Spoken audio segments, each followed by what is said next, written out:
দরজা আটকে কি করছেন আপনি এতক্ষণ? আয়াত অনুভবের দিকে তাকায়, চোখগুলো কেমন লাল হয়ে গিয়েছে। আয়াত অনুভবের হাত ধরে বলল, কি হয়েছে আপনার? ঠিক আছেন? অনুভবের জানি কি হলো, হঠাৎই আয়াতকে দু হাতে ছাপটে ধরে। হঠাৎ করেই অনুভবের এহেন কাণ্ডে আয়াতও চমকে ওঠে, উদ্গ্রীব হয়ে ওঠে, চোখের পানি চিকচিক করে, গলা ফেপে ওঠে তার, তড়িঘড়ি করে বলে, কি হয়েছে আপনার অনুভব ভাই? ঠিক আছেন আপনি? আপনার কি খারাপ লাগছে? মাথা ব্যথা করছে? অনুভব আয়াতের ঘাড়ে মুখ ডুবিয়ে রাখে। অনুভবের হেলদোল না পেয়ে বলল, কি হলো, কিছু বলছেন না যে? আর এতক্ষণ ধরে এখানে কি করছিলেন? অনুভব আয়াতকে ছেড়ে দেয়। দেখতে পায় আয়াতের চোখের কোণে পানি জমা হয়েছে। অনুভব নিজের বুড়ো আঙ্গুল দিয়ে চোখের কোণা মুছে দিয়ে বলল, এতটুকুতে এমন করলে হয়? এর থেকে কখনো যদি ভয়ঙ্কর কোনো সত্যের মুখোমুখি হতে হয় তখন কি করবি শুনি? আয়াত না বুঝে কৌতূহল নিয়ে বলল। মানে? অনুভব মুখে হাসি ফুটিয়ে বলল, কিছু না, একটা কথা মনে রাখবি, সামান্য কিছুতেই ভেঙে পড়তে নেই। আপনার একটু কিছুতেই আমার হৃদয়ে তোলপাড় শুরু হয়। আপনার একটু আঘাতে আমি ব্যথিত হই। সকল আঘাত আপনাকে ছোঁয়ার আগে যেন সেই আঘাত আমায় দংশন করে। অনুভব মুচকি হেসে বলল, তাই এত ভালোবাসিস আমায়? আয়াত অনুভবের কথাই জবাব দিল না। অনুভব আয়াতকে বুকে জড়িয়ে বলল, তোর সকল বিপদ আপদ তোর কাছে যাওয়ার আগে আমার সাথে মোকাবেলা করতে হবে। আমার শরীরের এক বিন্দু রক্ত থাকতে তোর সকল দায়িত্ব আমার, তোকে আগলিয়ে রাখার দায় ভারও আমার। আমি বেঁচে থাকতে তোর গায়ে আমি কোনো আঘাত ছোঁয়া রাখতে দিব না। নিচে চল, প্রচুর খিদে পেয়েছে। অনুভবের কথাটা কর্ণহত হতেই আয়াত চোখের পানি মুছে বলল, চলেন। এই বলে দুজনেই নিচে চলে যায়। সন্ধ্যার আগ মুহূর্ত, তবুও যেন বৃষ্টি আসার নাম নেই। এই বৃষ্টির মাঝেই শেখ মেনশনে আগমন ঘটে রুবায়েতের। অফিস শেষ করে এ পথেই আসছিল সে, তাই কোনো কিছু না ভেবে শেখ মেনশনে চলে আসে। কলিং বেল বাজাতেই অহমিকা শেখ দরজা খুলে দেয়।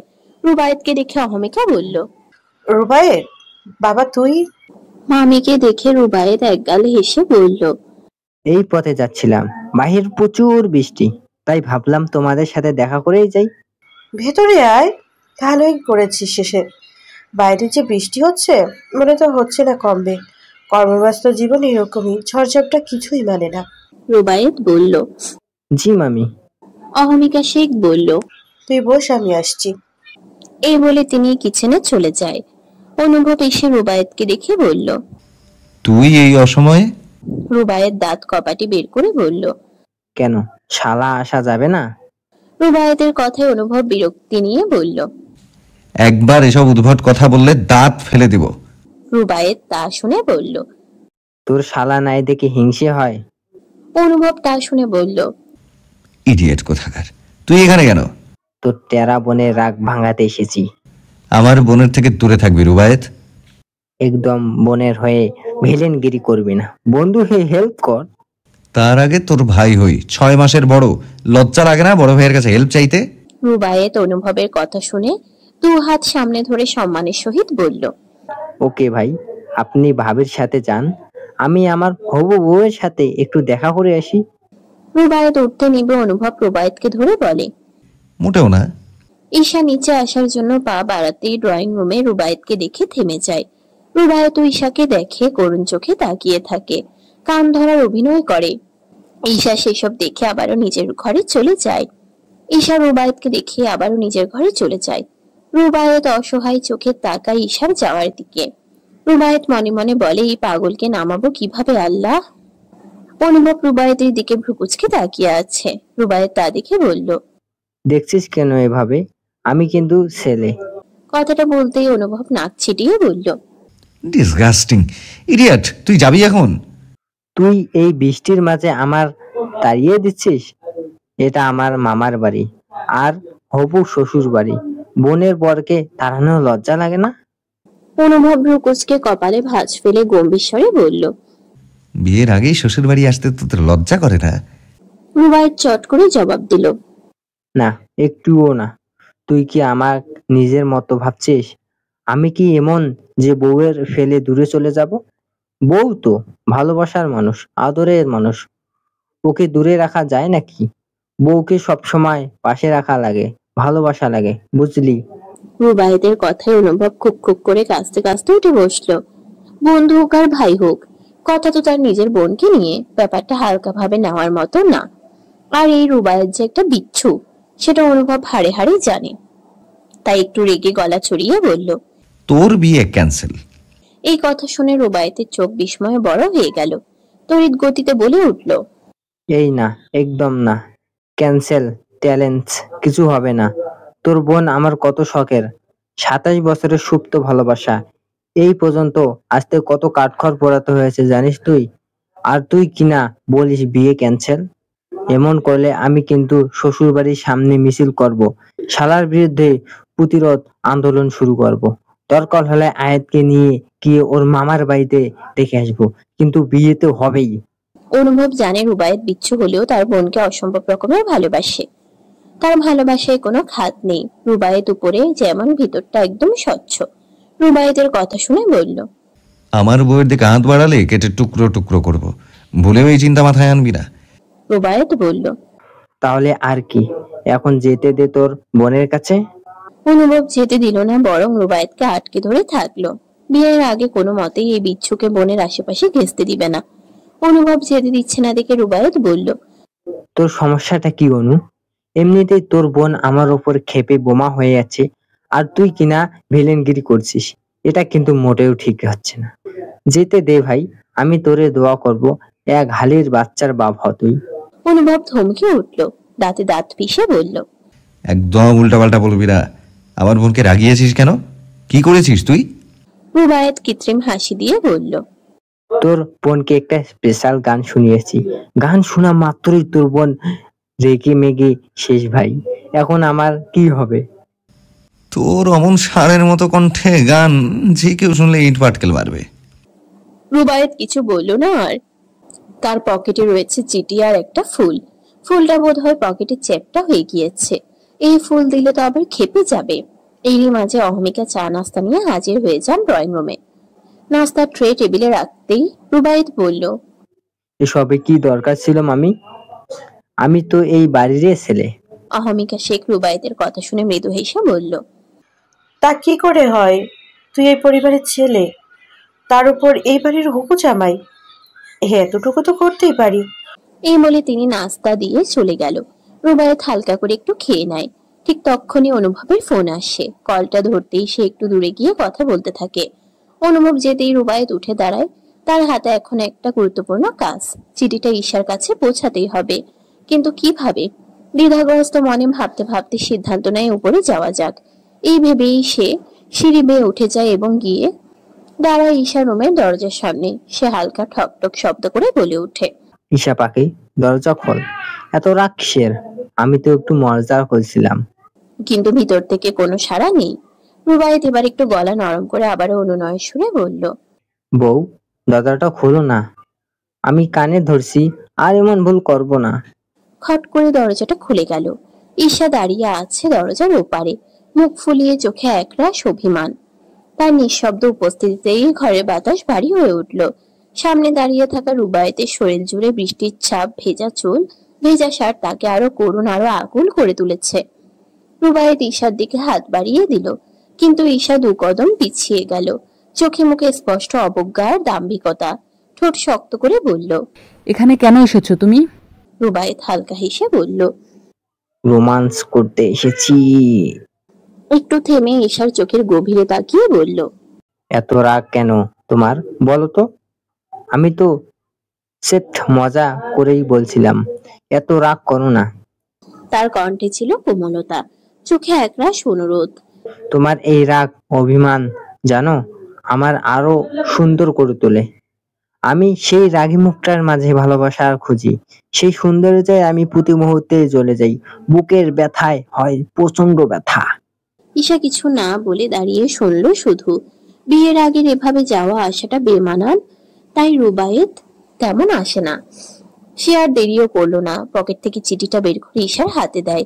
তারপর আচানক সেখান থেকে চলে যায়। ঈশা একবার চিঠি ও একবার রুবায়েতের যাওয়ার দিকে তাকায়। আয়াত দরজার সামনে ঈশাকে দাঁড়িয়ে থাকতে দেখে বলল, এবার দাঁড়িয়ে আছিস কেন? হাত ওঠাতে দেখি। আয়াতের কথা ঈশা চটজলদি চিঠিটা ওনার ভিতরে লুকিয়ে রেখে তুতলিয়ে বলল, কই কি, তুমিও না কি সব দেখো আজকাল। এই বলে দ্রুত দরজা আটকিয়ে ফেলে। আয়াত বোকার মতো তাকিয়ে থাকে। ঈশা রুমে গিয়ে চিঠিটা খুলে দেখে। তখনই ফোনটা বেজে উঠে। স্ক্রিনে চোখ রাখতেই দেখে রুবায়েতের কল। রুকুজকে তাকায়। এই তো একটু আগেই তো গেল আবার। কলটা রিসিভ করেই কানে নেয়।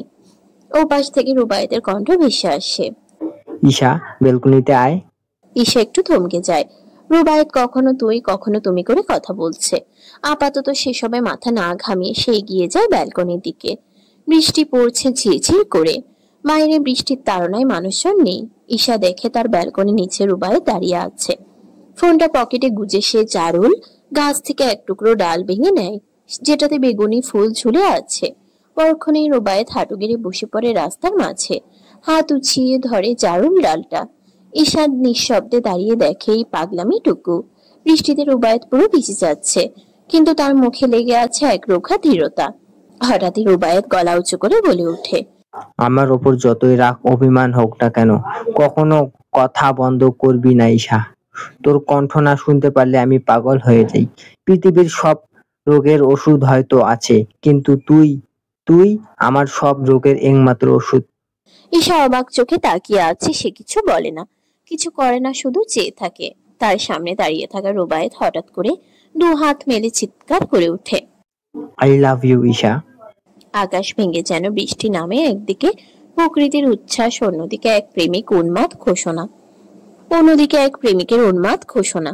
রুবায়েত তার হাতে জারুল ফুলের ডাল ছুঁড়ে দেয় ঈশার ব্যালকনির দিকে। ডালটা গিয়ে পড়ে ব্যালকনিতে, ফুল ছড়িয়ে পড়ে। ঈশার ডালটা কুড়িয়ে নেয়, মুখে এক চিলতে হাসি, চোখে আবেশের রেশ। হঠাৎ ঈশার ফোন বেজে ওঠে। স্ক্রিনে ভেসে ওঠে রুবায়েতের নাম। ফোন ধরতেই ওপাশ থেকে রুবায়েত বলে, আজ অত্যন্ত বলজান, প্লিজ একটা রিপ্লাই দে। তোর মুখ থেকে শোনার জন্য ভেতরটা আমার ছটপট করে। ঈশা কিছু বলে না, শুধু নির্বাক হয়ে তাকিয়ে থাকে তার প্রেমিক পুরুষটার দিকে। কতটা পাগল হলে, কতটা ভালোবাসলে কেউ এমন ভিজতে পারে বৃষ্টির ভেতর, শুধু ভালোবাসার কথা শোনার জন্য। ঈশা তার অ্যাক্সিডেন্টের সময়ে রুবায়েতের সকল পাগলামি শুনেছে। প্রেয়সীর জীবন মরণ অবস্থায় এক উন্মাদ প্রেমিক পুরুষের আহাজারি এখনো হয়তো সেই হসপিটালিটি প্রতিটি কোণায় বাজে। ঈশা নিজেকেই প্রশ্ন করে, আমি আসলেই এতটা ভাগ্যবতী, নাকি রুবায়েত ভাই তাকে একটু বেশিই ভালোবাসে? তবে এই প্রশ্নের উত্তর জানে নেই। সে একটা কথাই জানে, রুবায়েত শুধুই তার। ঈশাকে চুপচাপ থাকতে দেখে রুবায়েত কৌতূহলী গলায় বলল, কি হলো জান, কিছু তো বল। রুবায়েতের কণ্ঠটা কেমন যেন অন্যরকম শোনালো ঈশার কাছে, নরম অথচ জোরালো। ভেতরে কোথাও এক অদ্ভুত কম্পন তুলে দিল। বুকের গভীরে কেঁপে উঠল ঈশা, যেন সে এখনো সেই সবচেয়ে কাঙ্ক্ষিত কথাটা বলার সাহস জোগাতে পারেনি। গলার স্বর আটকে যাচ্ছে, তবুও নিজেকে সামলে নিয়ে কাঁপা কাঁপা গলায় বলল, তুমি এখন যাও রুবায়েত ভাই, ঠান্ডা লেগে যাবে। রুবায়েত এক চুলো নড়ল না, চোখে একরোখা জেদ, ঠোঁটে ভেজা অনুরোধ। তোর মুখে ভালোবাসি না শুনে আমি এক পাও কোথাও যাব না। প্লিজ একবার বল ঈশা। ঈশা গভীর এক শ্বাস নেয়, যেন বুক ভরে সাহস জমা করে নেয় সেই মুহূর্তে।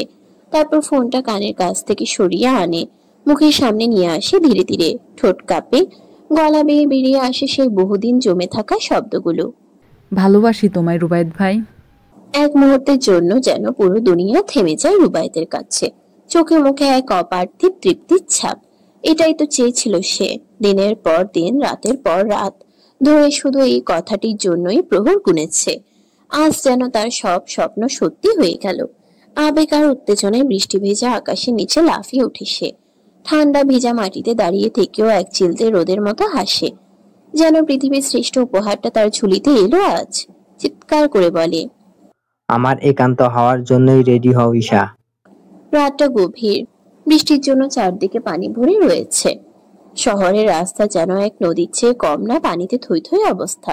তবুও কাজের ভাবনায় ছুটেছে কিছু নিশাচর রাতজাগা মানুষ, যারা নিজের আবৃত করে রাখে এক ধোঁয়াশার মাঝে।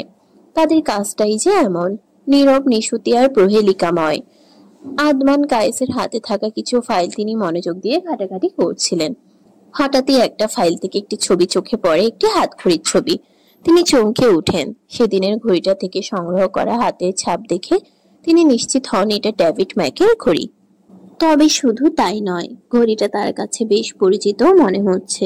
কোথায় যেন আগেও দেখেছেন এটা, কিন্তু ঠিক মনে পড়ছে না। মাথার ভেতর যেন হঠাৎ করে অদৃশ্য ধোঁয়ার মতো কিছু স্মৃতি ভেসে উঠছে, আবার মিলিয়ে যাচ্ছে। তবে একটি জিনিস এখন পরিষ্কার, সেদিন ঘটনাস্থলে ডেভিড ম্যাক সশরীরে উপস্থিত ছিল। বিষয়টা বুঝতেই আতমান হঠাৎ করে হাত দিয়ে সামনে থাকা টেবিলটাই সজোরে আঘাত করলেন। অপরাধী প্রায় তাদের নাগালের মধ্যেই ছিল, অথচ ঠিক সময় মতো ধরা যায়নি। চোখে মুখে রাগে উত্তাপে ছড়িয়ে পড়ছে, চোয়াল শক্ত হয়ে এসেছে। মনে হচ্ছে যেন বহু পুরনো কোনো হিসেবের খাতা খুলে গেছে হঠাৎ করে। চেয়ারে বসে থাকা এনামুল হক এই দৃশ্য লক্ষ্য করছিলেন। আদমানের এই অস্বাভাবিক উত্তেজনা তাকে চিন্তিত করে তোলে। তিনি ধীর গলায় বলেন, কুল ডাউন আতমান, এভাবে হাইপার হলে চলবে না। আমাদের ঠান্ডা মাথায় কাজ করতে হবে। তুমি তো জানো, আবেগে ভুল সিদ্ধান্ত নেওয়া যায় না। আদমান শান্ত, অন্তত বাইরে থেকে তাই মনে হচ্ছে, কিন্তু তার চোখ দুটো এখন লাল রক্তিম। উত্তেজনার ছাপ এখনো পুরোপুরি মুছে যায়নি। ফর্সা চেহারাটা লাল হয়ে আছে, যেন ভেতরের আগুন গায়ের রঙেও ছাপ ফেলেছে। নিজেকে সামান্য গুছিয়ে নেয় সে, নিঃশ্বাসটা গভীর করে নেয় একবার। কোন এক অদৃশ্য টান তাকে ঘিরে রেখেছে, অব্যক্ত অথচ প্রবল। মনে হচ্ছে সেই টানের উৎস তার নিজের ভেতরেই। নিজের সঙ্গে এক অদ্ভুত কঠিন লড়াই চলছে আদমানের। সে ধীরে ধীরে চোখ ফেরায় ঘড়ির দিকে। সময়টা খানিকক্ষণ গভীর মনোযোগে দেখে। আতমান কায়েস ঘড়ির কাঁটাগুলো নড়াচড়ার পেছনেও যেন কিছু খুঁজে ফিরছে। তারপর চোখ বন্ধ করে নেয়। মাথা এখন কাজ করছে না ঠিকঠাক, বিশৃঙ্খল চিন্তায় ভর করে আছে মন। কয়েকদিন আগে খুন হওয়া ছেলেটির পরিবারের কাছ থেকেও তেমন কিছু পাওয়া যায়নি। কোনো স্পষ্ট সূত্র নেই, কোনো ভরসার জায়গা নেই। চারপাশটা ধোঁয়াটে, আর আদনান সেই ধোঁয়ার মধ্যেই পথ খুঁজে ফেরে। এনামুল হক আদমানকে শান্ত কণ্ঠে বললেন, বিষয়টা নিঃসন্দেহে বেশ ক্রিটিক্যাল, কিন্তু ঠিক এই সময়টাই আমাদের জন্য সবচেয়ে গুরুত্বপূর্ণ। আমাদের সকলকে মাথা ঠান্ডা, বিচক্ষণতার সঙ্গে কাজ করতে হবে। আমাদের হাতে যে তথ্য সূত্র রয়েছে সেগুলো ভিত্তিতে আমি আশাবাদী আমরা খুব শীঘ্রই ডেভিড ম্যাককে আইনের আওতায় আনতে সক্ষম হবে। আদমান শুনল কথাগুলো। এনামুল এই প্রথমবার আদমানকে এতটা হাইপার হতে দেখেছেন। আদমান বরাবরই একদম শান্ত মস্তিষ্কের মানুষ, কখনো কোনো কাজে উত্তেজিত হয়ে দেখা যায়নি। তবে এই কেস নিয়ে আদমানের একটু উৎসাহ সবসময় বেশি ছিল। হয়তো সেটাই হোক, এটা দেশের জন্যই ভালো। এই ডেভিড ম্যাক বিভিন্ন অনৈতিক কর্মকাণ্ড, খুন ও আন্তর্জাতিক চক্রান্তে জড়িত এক ধূর্ত অপরাধী। দীর্ঘদিন ধরে সে আইনের চোখে ফাঁকি দিয়ে ঘুরে বেড়াচ্ছে, কিন্তু বেশিরভাগ সময়ে বিদেশে অবস্থান করেন। তবে এবার তার খেলা শেষ। আদমানের চোখে এক অদ্ভুত দৃঢ়তা, যেন নিজের জীবনের সবটুকু দিয়ে হলেও এই অপারেশন সফল করবেই। এনামুল বুঝতে পারলো এটা শুধুই একটা মিশন নয়, এটা আদমানের ব্যক্তিগত লড়াই। আদমান কায়েস একটা কাগজে চোখ বুলায় ভালো করে। কাগজটিতে কিচ্ছু একটা আছে, হয়তো কোনো সূত্র, যার তালাশ আদমানের, হয়তো ডেভিড ম্যাক সম্পর্কিত। আদমান চিরকুটি দেখছে আর বিড়বিড় করে বোঝার চেষ্টা করছে। সামির এসেছে আদমানকে ডাকতে। কক্ষটির সামনে দাঁড়িয়ে বলে, আদমান স্যার। আদমান ধীরে চোখ তুলে তাকায়। তার বাদামি চোখ দুটো যেন এক অজানা ভাবনায় ডুবে আছে। চোখে এক অদ্ভুত দীপ্তি, ক্লান্তি আর দৃঢ়তার মিশেল। এক ঝলকে ঘড়ির দিকে নজর ফেলে প্রায় 2:30 বাজে। সময় ফুরিয়ে আসছে, আর দেরি করা চলবে না। এনামুল হকের দিকে ঘাড় ঝুঁকিয়ে বিদায় নেয়। হালকা হাসিতে ঠোঁট বেঁকে ওঠে, কিন্তু চোখে সেই চিরচেনা গাম্ভীর্য। তারপর নিঃশব্দে নিজের কালো গাড়ির দরজা খুলে আসন গ্রহণ করেন। সামির এক পলক তাকিয়ে থাকে আদমানের দিকে, তারপর নিচু স্বরে বলে ওঠে, স্যার, জীবনের কি শুধু এই কাজের পেছনে দৌড়াচ্ছেন? আপনি জানেন তো ম্যাডাম কিন্তু আপনাকে খুঁজে পেয়েছেন, আর এভাবেই কতদিন। আদমান মুখে এক চওড়া হাসি নিয়ে বলল, আমার ম্যাডাম খুবই বুদ্ধিমান আর চতুর মহিলা। আমাকে অনেক আগেই ধরে ফেলেছে, এখন শুধু ধোঁয়াশার ভেতর ঘুরপাক খাচ্ছে। সামির ভীষণ অবাক হয়ে গেল। সে অবাস্তব কিছু শুনেছে। মুখটা নিজের অজান্তেই হা হয়ে গেছে। তা দেখে আদমান হেসে বলল, এইভাবে হা করে তাকানোর কিছু নেই। যার পুরো অস্তিত্ব আমায় জুড়ে, সে আমায় চিনবে না তা কি করে হয় সামির? এই অবধি যা বুঝেছি তাতে এই কেস যদি একবার সলভ করতে পারি তবে মনে হবে জীবনের সবচেয়ে বড় এক দায়িত্ব থেকে আমি মুক্তি পেয়েছি। শুধু দায়িত্ব নয়, এ যেন এক অভিশাপের মতো বয়ে বেড়ানো অতীত। এমন কিছু হৃদয় বিদারক মুহূর্ত যা আমায় প্রতিনিয়ত গিলে খেয়েছে, শেষ করে দিয়েছে নিঃশব্দে। এই কেস সমাধান শুধু একটা উত্তর নয়, আমার আত্মার মুক্তি। এ আমার অস্তিত্বের লড়াই, আমার ভেতরের সেই রহস্যের মুখোমুখি হওয়া যার ভার আমাকে রহস্যমান করে রেখেছে বছরের পর বছর। জানতাম মুখোমুখি হবেন না। ইদানিং খুব প্রশ্ন করছো সামির। প্রশ্ন করা কি উচিত নয় স্যার? তাছাড়া আপনার সাথে আমার আরেক আত্মার সম্পর্ক বিরাজমান, ভুলে গিয়েছেন? আদমান সামিরের গায়ে চাপড় দিয়ে বলল, ডিউটি ইজ ডিউটি। এই সময়ে আমি কাউকে চিনি না, এমনকি নিজের বউকেও না। এখন কিন্তু আমরা ডিউটির বাইরে। তবে আমি যদি এখন গাড়িতে রাখা হকি স্টিকটা তোমার পিঠে ভাঙি, সেটা দোষের কিছু হবে না। আত্মার সম্পর্ক কি না? সামির তবদা খেয়ে যায় এহেন কথা শুনে, আর কিছু প্রশ্ন করেনি। গাড়ি স্টার্ট দেয় সে। হেডলাইট আলোয় শাঁসা করে ছুটে চলেছে আদমান কায়েসের কালো গাড়িটা। কিছু দূর যেতেই আচানক গাড়ি দাঁড় করায়। আদমান তা দেখে বলল, গাড়ি দাঁড় করালে যে? সামনের রাস্তা ব্লক করা। সামনের পথ বন্ধ দেখে আদমান কপালে ভাঁজ ফেলে আসার সময় তো এমন ছিল না। আদমান নেমে আসতেই কোনো কিছু তার গায়ে বাড়ি খায়। আদমান ভারসাম্যহীন হয়ে যায়, তবে নিজেকে ঠিক করে উঠে দাঁড়ায়। এটা একটা ফাঁদ, সেটা বুঝেছে। পিছন থেকে আবারও কেউ তাকে আঘাত করতে নিবে আদমান তৎক্ষণাৎ ছেলেটির হাত মুচড়ে ধরে বলে, কা পুরুষের মতো পিছন থেকে আক্রমণ করা তোদের মতো চামচিকাদের কাজ। সাহস থাকলে সামনে আয়। আদমানের হুঙ্কারে একে একে সব ছেলেরা আদমানকে ঘিরে ধরেছে। আদমান তা দেখে অট্ট হাসিতে ফেটে পড়ে। হাসতে হাসতে দু হাত হাঁটুতে ধরে বলে, এক আদমানকে মারতে এতজন? তাহলে আদমানের দাপট কতখানি তোরা বুঝিসনি না? না জেনেই আমায় মারতে এলি? ছেলেগুলো একে অপরের দিকে তাকায়, চোখে অনিশ্চয়তা, অথচ পেছনে সরে যাওয়ার সাহস নেই কারো। হঠাৎ তাদের একজন গায়ের চেহারায় আগ্রাসী ছাপ, হাতে ধরা লোহার রড তুলে এগিয়ে আসে।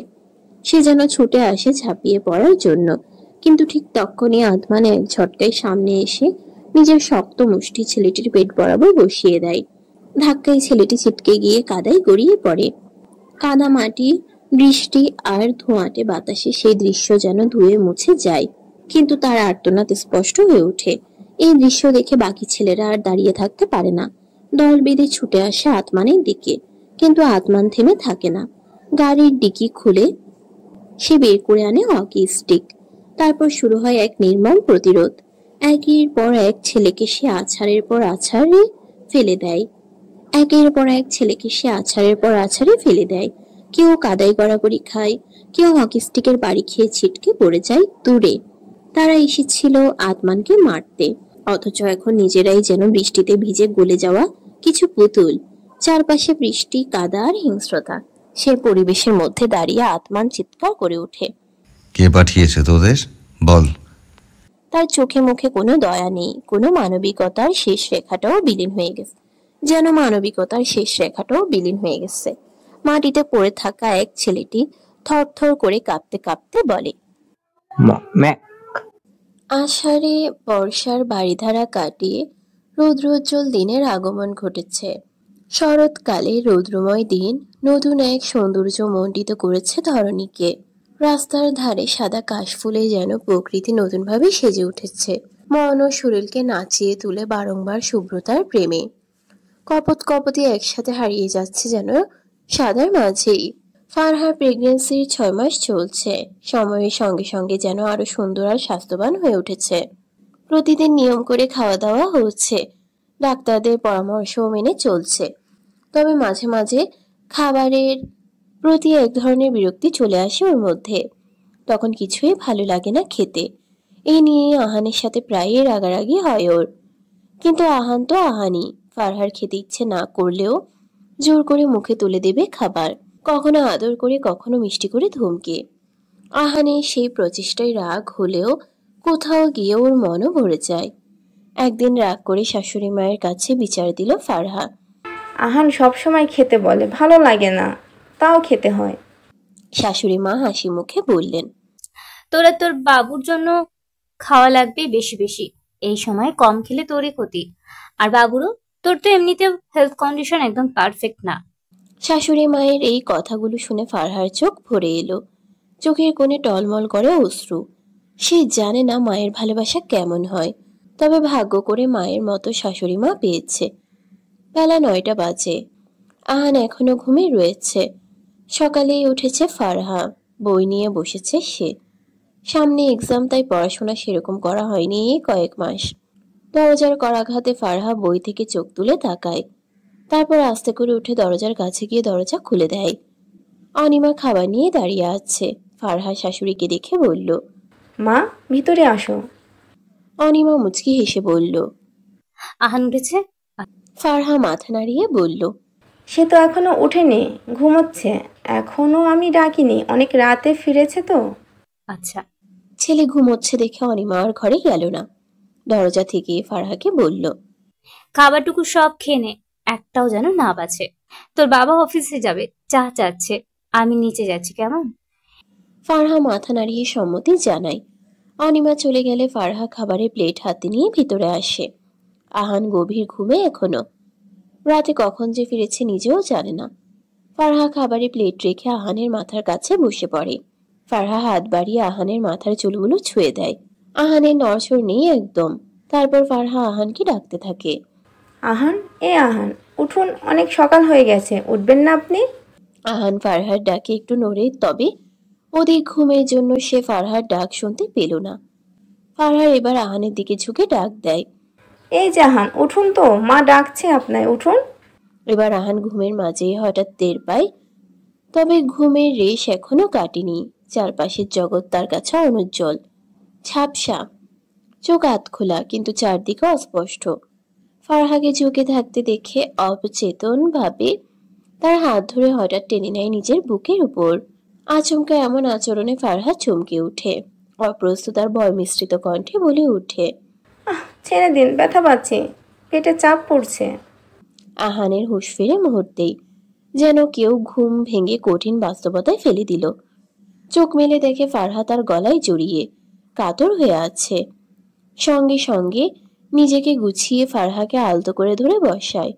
কাঁধে হাত রেখে উদ্বিগ্ন স্বরে বলে উঠে, ফারহা, কোথায় লেগেছে দেখাও তো, কষ্ট হচ্ছে? আমি বুঝতেই পারিনি, ঘুমের মধ্যে ছিলাম। আহানের অস্থির কণ্ঠে স্পষ্ট ভালোবাসার সুর।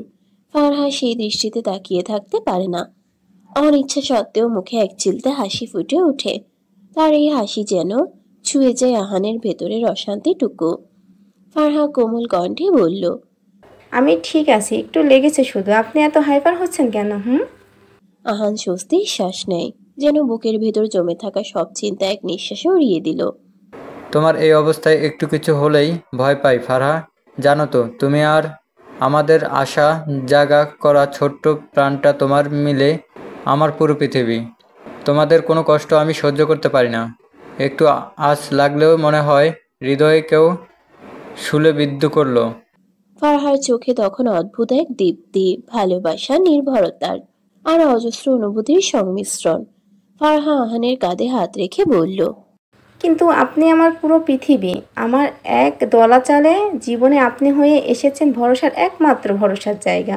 আমি ছিলাম এক নেতিয়ে যাওয়া একটা ফুল, যার দিকে ফিরে তাকানোর কেউ ছিল না। আপনি সেই ফুলকে কুড়িয়ে নিয়ে দিয়েছেন নতুন একটা জীবন, কারোকে আঁকড়ে ধরে সুন্দর পৃথিবীটাকে দেখা, উপভোগ করা, প্রাণ ভরে নিঃশ্বাস নেওয়া।